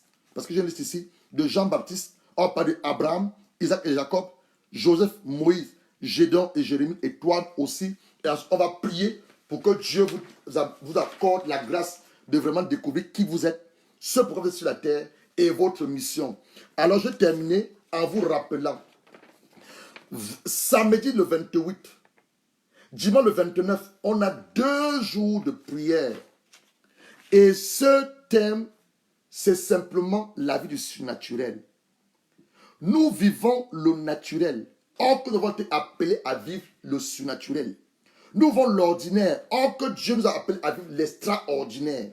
On a lu ça, le psaume 82, le verset 6. J'ai dit, vous êtes des dieux, les filles du très haut, mais vous mourrez comme des hommes ordinaires. C'est une erreur. Ecclésiaste 10, le verset 6. On a lu ça l'autre jour. Dans ces 2 jours de prière, je ne sais pas où tu seras. Tu peux voyager, tu peux prendre un billet d'avion, tu peux prendre un billet de train. Viens à ce programme. Dieu va se révéler à toi. Pour ceux de vous qui ne pourront pas venir physiquement, on va faire ce programme en direct sur mon profil Facebook. Mais quand nous serons en train de prier, la personne qui sera derrière Facebook va être dans l'obligation d'arrêter de filmer et de aussi suivre le programme, suivre la prière. Parce que c'est un programme d'enfantement. Le mois de septembre, on a dit c'est le mois d'enfantement. L'enfantement, le domaine physique, plusieurs ont accouché ce mois de septembre. Et l'enfantement, le domaine spirituel. Donc il y a des choses, comme on n'entend pas la destinée, il y a des choses pour lesquelles Dieu t'a suscité. Donc ces choses-là, le programme de 2 jours, le Saint-Esprit va t'amener à découvrir ces choses-là. Je vais rapidement lire Ecclésiaste et on va terminer avec ça. Donc je vous invite encore, ceux qui sont ici en Angleterre, vous avez mon téléphone, déplacez-vous. Je ne sais pas, sur Avril, je ne sais pas où tu te trouves, la servante de Dieu, Odine Bouma. Ceux qui sont en Angleterre, déplacez-vous. Ça va être un programme de puissance. Un programme de puissance. Éclairage chapitre 10, le verset 5 à 6. Il est un mal que j'ai vu sous le soleil, comme une erreur provenant de celui qui gouverne. La folie occupe des postes très élevés. La folie des postes très élevés. Des riches sont à l'abaissement. J'ai vu des esclaves sur des chevaux et des princes marchant sur terre comme des esclaves. Tu es la princesse de Dieu. Tu es le prince de Dieu. Je suis le prince de Dieu. C'est ce que la Bible nous dit. Mais la Bible nous révèle qu'il y a une erreur. Cette erreur doit être corrigée par toi et moi. Il y a une erreur sous le soleil. Marc Ouattara. Il y a une erreur sous le soleil. La princesse que tu es, tu marches à pied comme l'esclave. L'esclave n'a pas de droit. L'esclave est privé de droit. L'esclave est enchaîné par les liens de la famille. L'esclave est enchaîné par les liens de la pauvreté. L'esclave est enchaîné par les liens de l'impudicité. Ces liens-là, tu les dois les briser. Tu dois briser ces liens. Samedi, le 28. Dimanche, je vais oindre certaines personnes avec la corne d'huile. Je vais oindre des gens dimanche pour que l'onction de Dieu vienne dans ta vie et t'accorde la création divine. Ça, c'est dimanche. Donc, je ne veux pas que tu manques à ce programme. C'est une convocation solennelle. Le Seigneur m'a demandé de le faire parce que plusieurs sont en retard. En retard dans le domaine du mariage, en retard dans l'enfantement, en retard, les gens sont en retard. Tu peux voyager, voyage. Les gens achètent des billets d'avion. Ils vont voir les joueurs jouer. Ce matin, je suis allé travailler quelque part. Il y a une dame là-bas qui me dit, mon pasteur, mon mari le week-end dernier n'a pas travaillé. J'ai couvert son travail. Parce que son mari est allé regarder la Formule 1. Il a payé un billet pour regarder la Formule 1. Et toi, tu es enfant de Dieu. Tu tournes en rond. Tu es enfant de Dieu. Tu n'as pas encore l'enfantement. Tu n'as pas encore enfanté. Viens à ce programme. L'homme a payé, je ne sais pas combien de billets. Et si tu la coûtes cher pour aller voir Sébastien gagner. Ça coûte cher pour aller voir le tour de Ferrari. Les gens vont au stade applaudir les joueurs. Toi aussi, quand est-ce qu'on va t'applaudir? Les gens regardent les films, les Nollywood, les ceci. Toi aussi, quand est-ce qu'on va voir ton film? Il y a un film en toi qui sommeille. Il y a un livre en toi qui sommeille. Et quand aussi les gens vont lire ton livre, tu passes ton temps à lire le livre des autres. Quand aussi les gens vont t'écouter toi. Donc il y a des choses en toi qui sommeillent. Dans ces 2 jours, on va enfanter ces choses. Je ne sais pas par rapport à toi. Ça peut être une vision de ton entreprise. Ça peut être un bâtiment que tu veux construire. Je ne sais pas par rapport à toi. Ça peut être ton mariage que tu dois enfanter. Viens à ces 2 jours. Je t'assure. J'ai entendu notre Père nous parler. Et je sais une chose. Il m'a déjà rempli. Sans que même demain, je suis prêt pour ça. Je sais une chose. Après ces 2 jours, ta vie ne sera plus la même. Tu vas dire merci à Dieu. Merci à Dieu pour l'obéissance de son serviteur. Après ces 2 jours, ta vie ne sera plus jamais la même. Nous sommes des rois, mais on vit comme des esclaves. C'est une erreur. L'Ecclésiaste a dit, on doit la corriger, toi et moi. Nous sommes des princes, mais on a du mal à finir fin de mois. La fin du mois arrive, tu as peur. Chérie, comment on va faire pour payer le loyer? Les enfants vont aller à quelle école? Hier encore, le Saint-Esprit me rendait ministère. Nos enfants doivent aller dans de bonnes écoles. Oxford Université, Cambridge Université. Nos enfants, ce n'est pas les enfants du roi. Nos enfants doivent faire les meilleures écoles. Tu es là, tu ne pourras pas savoir. Ma fille aura dans 18 ans. Dans quelle école elle va partir? Viens à ce programme. Viens à ce programme. Je t'invite personnellement. Viens à ce programme. Et le Saint-Esprit va te rencontrer. Ta vie ne sera plus jamais la même. Ta vie ne sera plus jamais la même. On a peur. On a peur. Comment on va faire? On envoie l'argent en Afrique pour construire la maison. Est-ce qu'on va construire la maison? Les gens ont peur. Vous avez peur de quoi? Venez à ce programme. Venez à ces 2 jours de programme. On va prier comme on n'a jamais prié. On va prier comme on n'a jamais prié. Je suis déjà dans l'expectative. Je suis déjà dans l'expectative. Je ne sais pas par rapport à toi, mais moi, je suis dans l'expectative par rapport à samedi, le 28. Je suis dans l'expectative par rapport à dimanche. Je ne sais pas par rapport à toi. Madame Mathilde Matondo, je ne sais pas où tu te trouves. Viens, nous sommes en Angleterre. Nous sommes en Angleterre, nous sommes à Manchester. Prends un billet d'avion. Là où tu te trouves, viens à ce programme. Tu te dis, ta vie ne sera plus jamais la même. Je ne parle pas seulement à Maria, mais je parle à toutes les personnes qui m'écoutent maintenant. Là, vous me suivez maintenant. Et ceux qui vont continuer à voir cette vidéo. Avant vendredi, j'ai mis mon numéro WhatsApp. C'est le 0044 73 78 61 27 21. Voilà mon numéro WhatsApp. Venez à ce programme. Votre vie ne sera plus jamais les mêmes. Je vous assure. J'ai entendu Dieu. Il y a un truc en toi qui dort. Tu ne le connais pas. On va révéler les grâces qui sont en nous. On va réveiller. Tu peux être une bonne institutrice. En ce moment, tu ne sais pas. Tu peux être un bon professeur de musique. Tu ne le sais pas encore. Tu peux être un homme qui a écrit des livres. Tu ne le sais pas encore. Tu es un homme qui a des rêves et des projets. Tu as rencontré quelqu'un pour l'enfantement. Vous avez vu tantôt. Paul, Saoul, il a fallu que Ananias lui impose les mains pour qu'il découvre son appel. On a vu ça. Jérémie, Dieu c'est par amour, il s'est révélé à Jérémie. Mais toi aussi, viens à ce programme. Le Saint-Esprit va te rencontrer. Il va te rencontrer, le Saint-Esprit. Ta vie ne sera plus jamais la même. Pendant que je parle maintenant sur l'inspiration de Dieu, sur l'onction de Dieu, le Seigneur me dit, parmi vous, il y a une femme. Tu es une femme, tu as construit des hôtels. Tu as construit des hôtels. Tu as de rêver chaque fois. Tu vois les hôtels que tu construis. Mais ce n'est pas encore venu physiquement. Donc tu as besoin d'enfantement de ces hôtels. Tu as besoin de l'argent pour bâtir ces hôtels. Je parle à une femme. Je ne parle pas à tout le monde. Je parle à une femme. Je n'ai pas de connaissance maintenant. Le Seigneur me parle d'une femme. Il t'a donné des rêves. Des rêves. Tu as construit des hôtels. Des hôtels. Des hôtels. Des hôtels. Je parle à une femme. Ce n'est pas tout le monde. Viens à ce programme. Toi et moi, on va s'accorder en prière. L'Esprit de Dieu va t'accorder la grâce pour les finances. Pour les finances. Tu vas enfanter ces hôtels qui sommeillent en toi. Parmi vous, il y a des femmes d'affaires. Parmi vous, là, il y a plusieurs femmes d'affaires. Vous devez soutenir l'évangile. Parmi vous, il y a des prédicateurs de la bonne nouvelle. Il y a des apôtres, il y a des docteurs, il y a des prophètes, des évangélistes, des pasteurs. Vous avez suivi mon témoignage. Quelqu'un m'a enfanté aussi. Donc toi aussi, tu as été enfanté. J'étais enfanté par un homme de Dieu. Donc toi aussi, viens pour ton enfantement. Ton enfantement pour ton ministère. Ton enfantement pour tes entreprises. Ton enfantement pour ton... Je ne sais pas. Viens pour ton enfantement. Viens pour ton enfantement. Un CD que tu dois chanter. Un CD que tu dois chanter. Viens pour ton enfantement, ma soeur. Je t'encourage de venir pour ton enfantement. Mon numéro WhatsApp est là. Appelez tout cela qui est venu. On n'est que lundi aujourd'hui. On n'est que lundi. Il y a encore 5 autres jours. 5. Parce qu'on commence samedi. Venez à ce programme. Et vos vies ne seront plus jamais les mêmes. Alors, on va s'arrêter là. On va clôturer. Et jeudi, on continue avec notre série qu'on a commencé sur la destinée. Jeudi, on va parler de la naissance de Jésus. On va parler de sa naissance. On va continuer la naissance de Jésus, la relation de la naissance de Jésus. On va continuer sur la naissance de Jésus et les parents de Jésus, les frères de Jésus. Parce que beaucoup de personnes ne savent même pas que Jésus avait des frères. Ou la famille de Jésus va ses frères ici. Jésus avait des frères et des sœurs. Tu peux commencer même à lire ça. Matthieu 12, le verset 47 à 47. Marc 3, le verset 31 à 32. Marc 6, le verset 3. Luc 8, le verset 19 à 20. Et Jésus était charpentier. Jésus, avant d'être Dieu, il avait pour métier charpentier. Et les frères de Jésus, 4 même, moi j'ai même dit 2.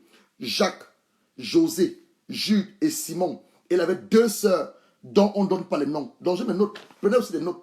Voilà mes notes que je suis en train de lire. Je veux dire que c'est un enseignement costaud, riche. Prenez des notes. Dans la famille de Jésus. La famille de Jésus, ils étaient 6 en l'heure de Jésus lui-même. Il avait 4 frères et 2 sœurs. Et Jésus avait pour métier charpentier. Ça, c'est la famille. charpentier. Maintenant, la grâce de Jésus, il était soumis à ses parents. Il lavait la vaisselle.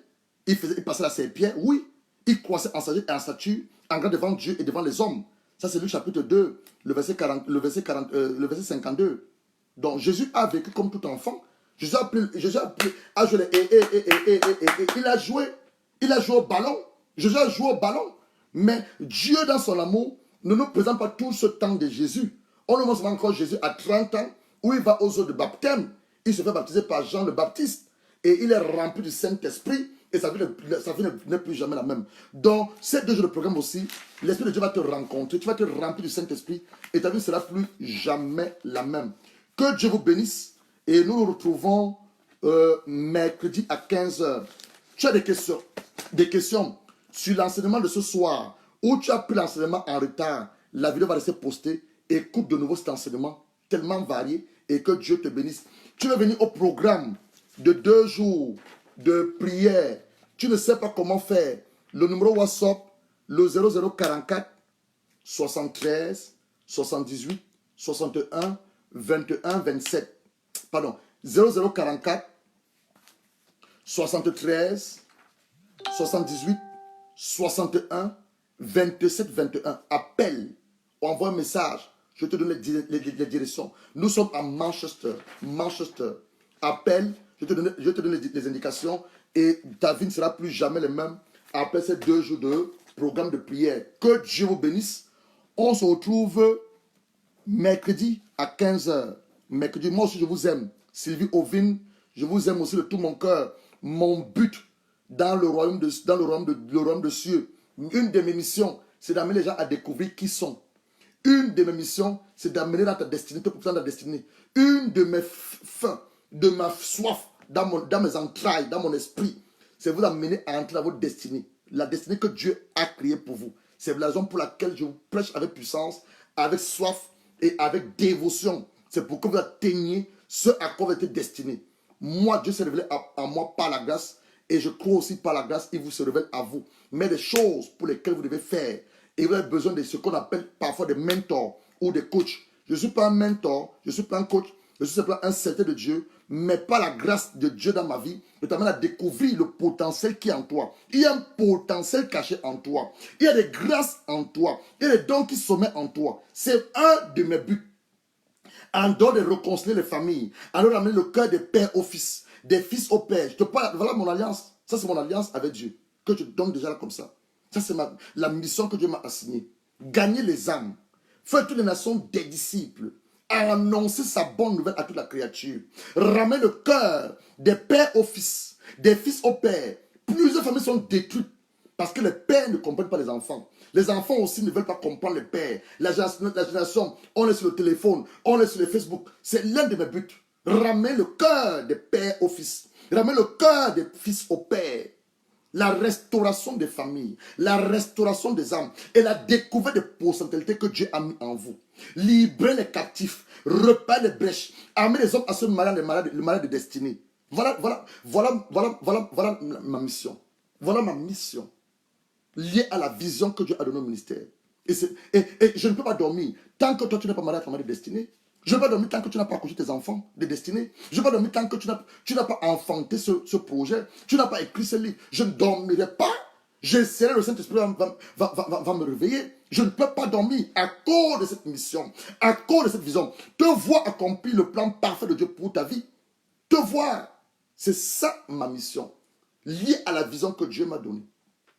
Que Dieu vous bénisse. Je pense, je suis allé au-delà de ce que j'étais supposé dire cet après-midi. Toute la gloire revient à Dieu le Père, notre Père dans les cieux, et au Saint-Esprit qui inspire les paroles de ma bouche. On va prier maintenant. Tu as écouté le son de ma voix. Je t'ai dit que j'allais à l'église de manière religieuse, avec mes parents. Je n'avais pas donné ma vie à Jésus. Je n'étais pas revenu à Jésus. Je n'ai pas fait la paix avec Dieu. Tu m'as écouté parler. J'ai prêché, tu donné mon témoignage. Tu veux faire la paix avec Dieu ce soir, je vais prier avec toi. Tu vas à l'église de manière religieuse. Tu n'es pas vraiment converti. Tu adores Marie. Je vous salue Marie, pleine de grâce. Le Seigneur est avec vous. Tu pries le chapelet. C'est un mensonge du diable. Marie ne sauve pas. Il n'y a aucun autre nom qui est donné dans le ciel, sur la terre, dans le problème des eaux, que le nom de Jésus dans lequel nous aurons le salut. Marie ne te sauve pas. Marie, c'est une femme à qui Dieu a fait la grâce. Il s'est révélé à Marie. Acte chapitre 4, verset 12. Il n'y a aucun autre nom en dehors du nom de Jésus-Christ dans lequel nous avons le salut. Marie était une femme comme toi. Amen, Diemo. Marie était une femme comme toi, à qui Dieu s'est révélé par grâce, enfantée par la puissance du Saint-Esprit. Elle-même appelle Jésus son Seigneur. C'est son Seigneur. Marie est la mère de Jésus, une simple mère de Jésus. On veut de voir la famille de Jésus. Jésus avait 4 frères et 2 sœurs. Elle n'est pas restée vierge. Elle était allée à Lourdes. Elle était allée à Rome. Vénérer Marie. Marie n'a pas besoin de votre vénération. Elle n'a pas besoin de ça. Si elle est montée au ciel, Dieu seul sait. Je ne sais pas. Elle attend la résurrection des morts. Dieu aussi seul sait.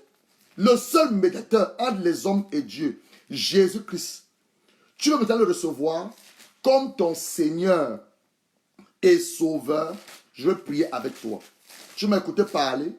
Je te dis que Jésus est le seul médiateur entre les hommes et Dieu. Pas Marie, pas le chapelet, pas les bougies que tu allumes, pas les photos. C'est la photo de Jésus. C'est pas la photo de Jésus. C'est des mannequins qui sont en Italie. C'est des mannequins qui sont en Italie. À l'époque de Jésus, il n'y avait pas d'appareil photographique. À l'époque de Jésus, il n'y avait pas de caméra. Ça n'existait pas. Fais des recherches. C'est des mannequins. Ils sont en Italie là-bas. C'est des mannequins. Fais des recherches. Donc, tu vas recevoir Jésus maintenant comme ton Seigneur personnel. Tu as la confiance pour le Saint-Esprit que c'est à toi que je m'adresse. Nous allons prier ensemble selon Romains chapitre 10, le verset 9 à 10. Romains 10, le verset 9 à 10. Si tu confesses de ta bouche ce que tu crois en ton cœur, dans ton cœur, que Jésus, si tu confesses ta bouche, le Seigneur Jésus, si tu crois en ton cœur que Dieu l'a ressuscité des morts, il n'est plus au tombeau, Jésus, son tombeau est vide. 3 jours de la ressuscité des morts. Et aujourd'hui, la salle de Dieu, tu seras sauvé. C'est en croyant du cœur qu'on parvient à la justice, c'est en confessant la bouche qu'on parvient au salut. Selon ce que dit l'Écriture, quiconque croit en lui ne sera pas confus. J'aime la version en anglais. En anglais, they said, the one who trusts in him, he will not be put to shame. Plusieurs personnes vivent dans le déshonneur.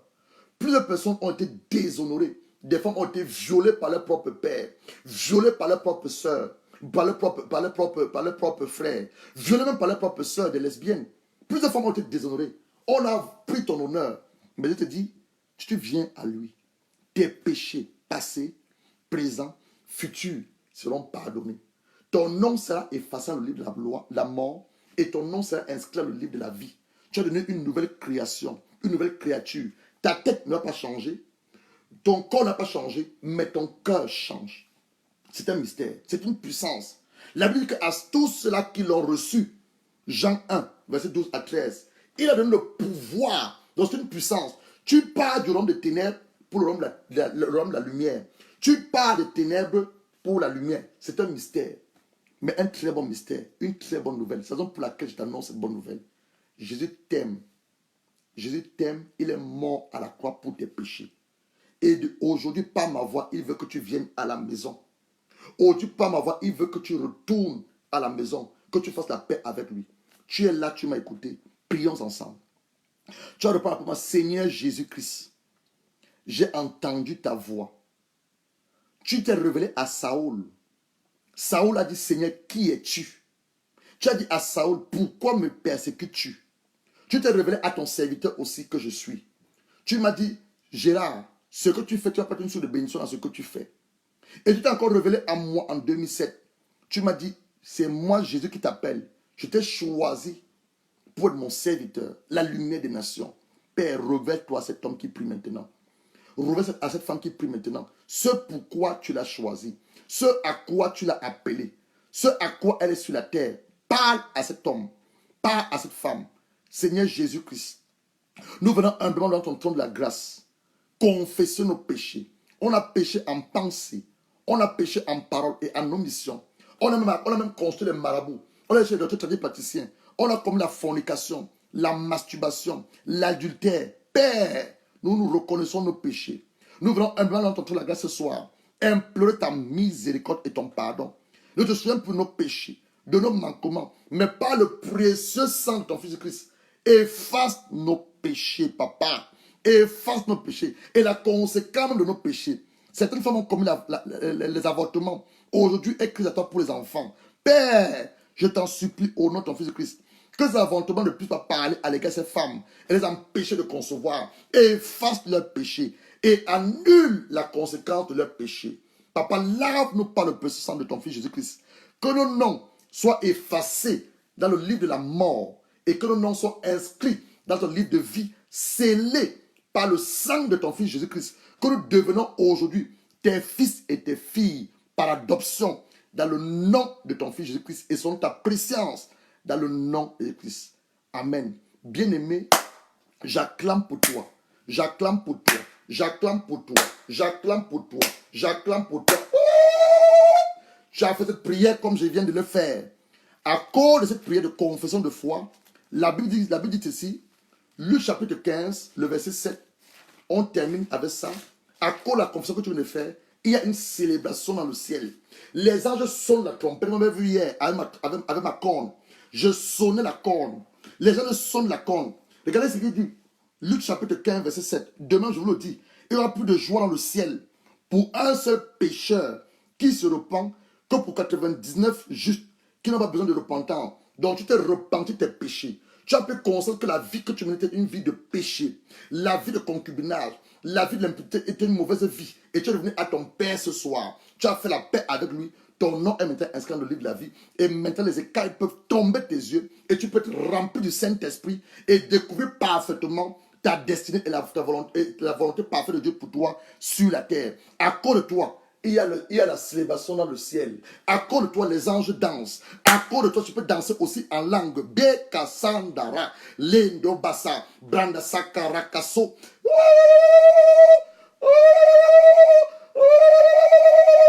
Acclame, acclame, acclame, acclame, acclame, acclame, acclame.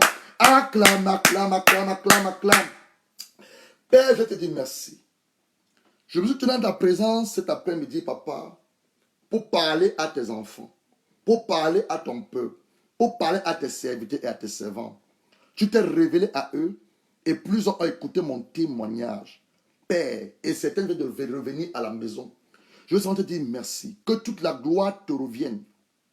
Tu les amènes dans ta présence au travers de la grâce. Je prie en même temps que ta grâce surabonde dans leur vie et que ce que toi-même tu as choisi pour assister à ce programme de 2 jours physiquement, pour l'enfantement divin, physique et spirituel.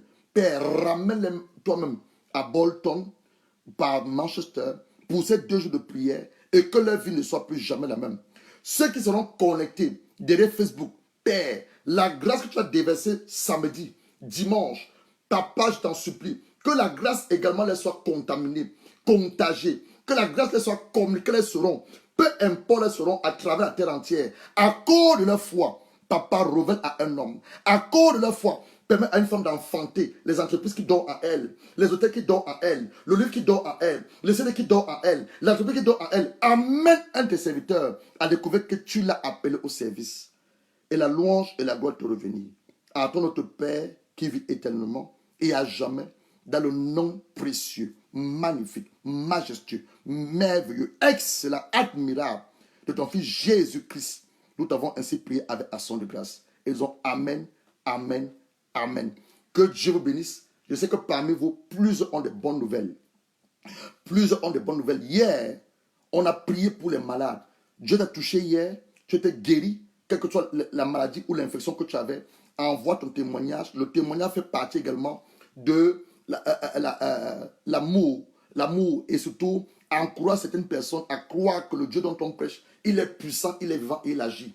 La Bible dit dans Apocalypse chapitre 11, verset 12, Apocalypse 12, verset 11, c'est par la parole, pardon, par le sang de Jésus-Christ et par la parole de leur témoignage. Donc, je t'ai témoigné tout à l'heure mon appel, je t'ai parlé de mon appel. C'était un témoignage que je te donnais pour t'encourager. Donc, hier, Dieu t'a touché par sa puissance, il t'a touché par son onction, tu as été guéri, tu as été délivré. Envoie ton témoignage pour que nous lisons aussi à des frères et que ton témoignage puisse également amener la conviction à un frère que ce Dieu-là que nous annonçons, il est un Dieu vivant, que ce Dieu que nous annonçons, il est un Dieu qui guérit, que ce Dieu que nous annonçons, il est un Dieu qui t'aime. Donc envoie ton témoignage et que Dieu vous bénisse. On se retrouve mercredi à 15 heures.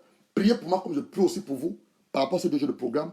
Et ceux d'entre vous qui pourront venir, nous allons voir comment Dieu va nous conduire. Mais la bonne chose, tu ne rentreras pas de ces 2 jours de programme la même personne. Tu ne rentreras pas. Quelque chose va prendre place dans ta vie. Tu ne rentreras pas. Que Dieu vous bénisse. On se retrouve maintenant.